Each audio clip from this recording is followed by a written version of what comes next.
Você já ouviu falar que sua mente pode mover montanhas? Ou que você poderia se tornar um imã e atrair tudo o que desejasse apenas com o poder do pensamento? Antes de continuar, eu quero que você se imagine caminhando numa praia deserta. O pôr do sol tranquilo, refletindo na água quente e transparente, só é atrapalhado pelo barulho das ondas e o vento nas folhas de palmeira. Deu uma relaxada só de imaginar essa cena? Ótimo, porque o assunto de hoje é pensamento positivo.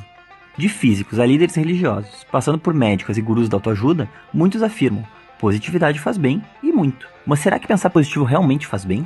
Antes de responder essas perguntas, precisamos saber um pouco mais sobre como nossa mente funciona. Segundo o pesquisador Frederico Azevedo, da Universidade Federal do Rio de Janeiro, em um artigo publicado no The Journal of Comparative Neurology em 2009, o cérebro humano é composto por mais ou menos 86 bilhões de neurônios, e cada um deles é ligado por mais de 1000 conexões sinápticas. Mas conexão sináptica? O que isso quer dizer exatamente? Vamos a um pouquinho de fisiologia básica para te explicar melhor. Neurônios são células responsáveis por transmitir impulsos nervosos, que são sinais enviados de um neurônio para o outro ou para outras células do nosso corpo. Os neurônios têm a capacidade de estabelecer conexões quando recebem esses sinais, seja por estímulos do próprio organismo ou do ambiente externo.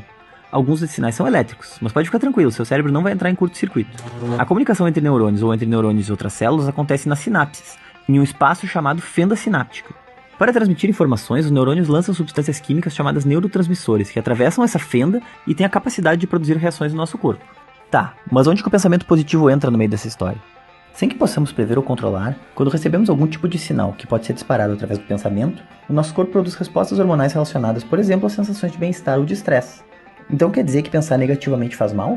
Depende. Nas situações em que identificamos um risco ou uma ameaça, um tipo específico de mecanismo entra em ação, chamado sistema nervoso simpático, estimulando as glândulas suprarrenais que agem na secreção dos hormônios adrenalina, noradrenalina e dopamina.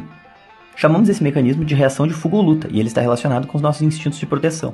Quando os níveis desses hormônios aumentam, entramos em estado de alerta. O coração bate mais depressa, a respiração se torna mais rápida e a pressão arterial aumenta. Em momentos estressantes do cotidiano, como dirigir em um trânsito congestionado, fazer uma prova ou participar de uma competição esportiva, o estado de alerta é muito importante.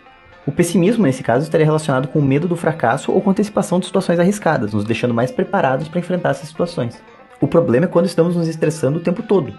Segundo a Associação Americana de Psicologia, quando isso acontece, o córtex das glândulas suprarrenais dispara a produção do hormônio cortisol, que, em situações de estresse prolongado, pode desencadear processos que acabam contribuindo para a diminuição da ação do sistema imunológico, e então podemos ficar mais propensos a adoecer.